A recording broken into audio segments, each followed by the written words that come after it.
Well, hello, my friends. Welcome to Enriched Lives, where you're worthy, you're blessed, and you are a creator. That's right.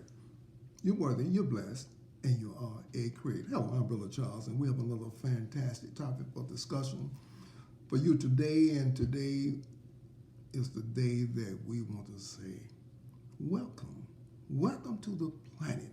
If today is your special day, if today is the day that you arrived upon the planet, we want to say happy birthday to you. That's right.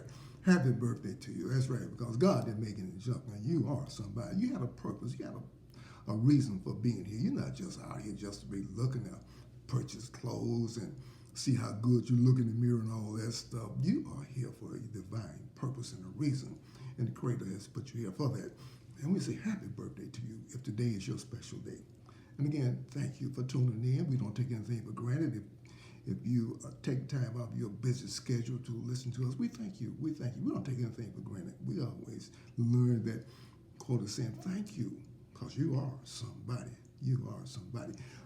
This program is about you. It's not about anybody else but you. It's about you. It's about you becoming better. We believe that when you get better, your life gets better, your world gets better, society gets better, your relationships get better. Everything is centered around you. It's your world, my friend. It's your world. It's what you allow in your world that makes your world a good place or a bad place.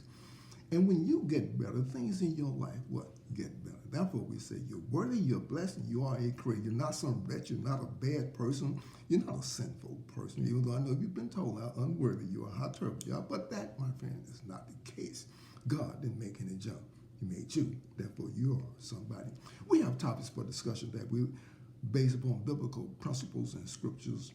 And today, our topic for discussion is no different from that which we always do. We believe that our topics will bring something to the table. We believe that you will be a better person if you will act upon these topics for discussion that we bring. Now, today is no different. And of course, we have another one-word topic, And that, my friend, is something that we all experience in life. If you're on this planet, you have experienced this in your life. That's right. It comes with the territory. Everybody experiences this particular topic, what we're going to discuss. And that, my friends, one word, bitterness. That's right. Bitterness. Bitterness. Everybody has something that they didn't like that was bitter from a food taste. And also there have been bitter situations in relationships. Bitterness. What causes bitterness? But let's look at bitterness. And of course, we're going to look at some biblical characters that entered into space of bitterness, shall we say. And how did they deal with bitterness? How do you deal with bitterness? Of course, here again, bitterness comes out of the fact that you believe that someone mistreated you, did you wrong in some type of situation, and they created a state of bitterness in you. You didn't like that.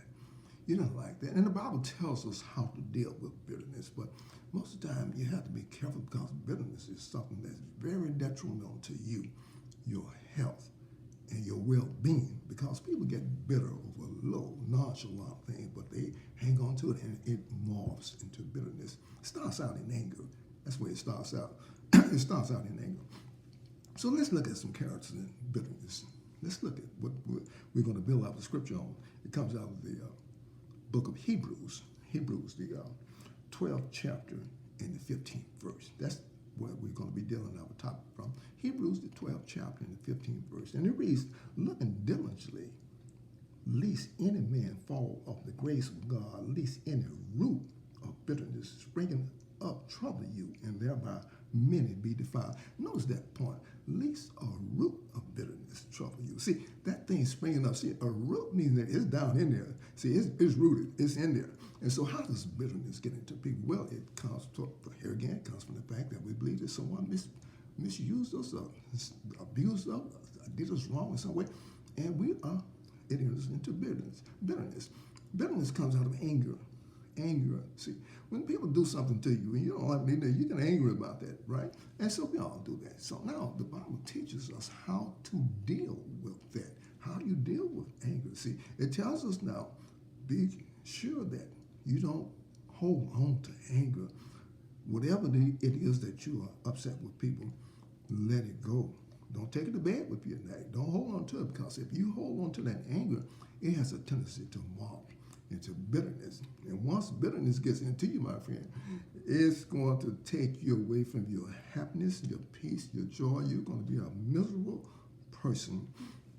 Let's look at two characters in the Bible that entered into states of bitterness. Of course, there are many more, but let's look at Esau and Jacob. Esau and Jacob. Of course, Esau had the right to be bitter at Jacob. Jacob tricked him out of his birthright. He's like, hey, I'm going to kill him.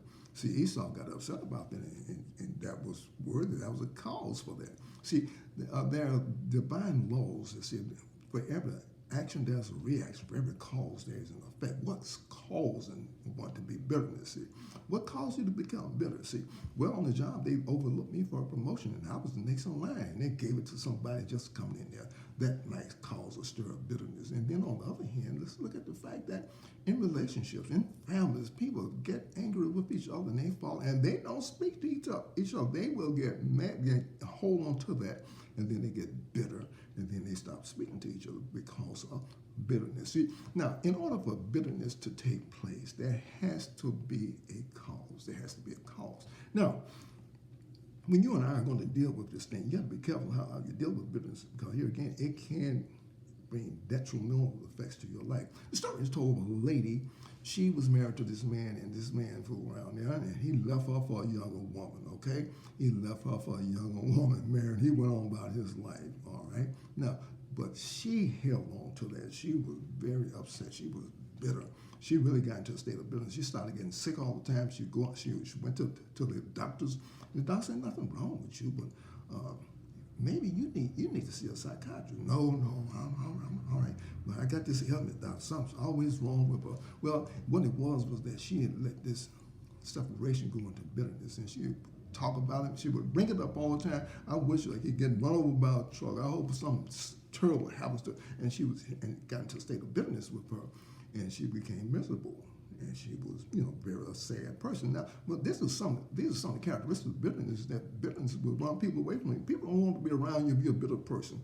Bitter people always complain about how bad things are, how terrible things are, and they don't care. They could care less about your feelings. They would say ugly things to you and could care less because they're numb to how you feel about anything. They are bitter. They can't understand what they're doing. These are bitter individuals. People become bitter because they have allowed a lie. They believe a lie or something happened, and they didn't know how to deal with it. So you have to learn how to release it. The Bible teaches us not to take anything to bed with you. Release that. Couples end up getting divorces because somebody held on to the fact that they did me wrong, and I'm going to divorce her. I'm going to divorce him because he did me wrong. He's no good. She's no good. So they held on to that bitterness. Nobody had the instinct to come and say, I forgive you. See, because forgiveness is an antidote for all bitterness. When forgiveness is applied, then bitterness cannot be there. See, bitterness has to take root. It has to come through anger, and it takes root. See, but if it gets down and within your heart, and it's going to cause some devastating results because you can't be happy. It will rob you of your peace. It will rob you of your joy. You can't be happy. You're a miserable person. It will rob you of your health. Why? Bitterness is very detrimental to you, my friend. So be careful that we don't let a root of bitterness get into us. Now, root brings forth the concept that you can cut a tree off up to the top, to the limbs and everything, but the root is in the ground. It's going to continue to come back. It's going to grow. Why? Because you didn't get it root. You didn't kill the roots. So anytime a root of bitterness gets into you, that means what? You have held on to something for a long time. You've held on to it, and that it has gotten down within you. And my friend, you're not going to turn it loose. And you can't turn it loose because it's rooted in you. Now, how do we get it out?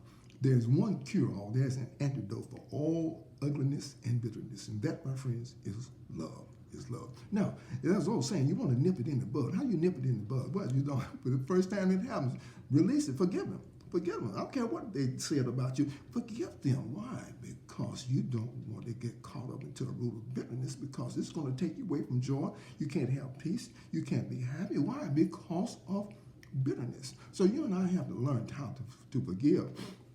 That's just case in point. If you're in the woods or something, a poison, a snake, or a spider or something bite you, you want to get to the antidote to that, to get that venom out, to cure it. So the cure for that is the proper antidote. The antidote for all bitterness is forgiveness. Okay, forgiveness. Because it can't take root. You develop, it shall we say, a Teflon personality, whereas in all offenses, they don't stick. Why? Because you are a forgiving person. People that forgive don't have problems with bitterness. They can't have problems with bitterness because they don't. It can't stick. It can't get in there. Now, on the other hand, if you hold on to something for a little while, it's going to get rooted and get into you. And it's going to cause you to get into a state of bitterness. And it's going to run away your blessings. People don't want to be around you. And every time you start to talking, you're going to be a miserable person. Why? Because you allow bitterness to get into you. My friends, time is of the essence. And it is imperative that you and I learn that we do not want to be bitter. If I see myself getting bitter over anything, I want to forgive that person. Well, they were wrong. It doesn't make a difference whether they're wrong or right. It's for my peace. It's for my joy. You cannot be in a state of peace and joy if you're holding on to bitterness. It will cancel that out every time. You will not be able to afford to enter into peace and joy holding on to bitterness with anybody. So, what do we want to do? We want to release all bitterness. We want to nip it in the bud before it even starts. We want to forgive whatever it is. We want to be proactive. And again, my friends, you and I have the ability to walk in forgiveness, not bitterness, because when bitterness gets in, it's going to take you away from your peace and joy. I don't care who you are. You will not be a happy camper, okay? So until next time, may the good Lord bless you. May love, joy, peace, and happiness forever be with you as we walk upon this good earth that God has given us. And you, my friend, be willing to understand that I will not allow any bitterness to enter into my heart. I will forgive whoever it is. It doesn't make any difference. Why? Because my peace is at stake. Until next time, you be blessed, my friend. And thank you again for tuning in. And may God continue to bless you.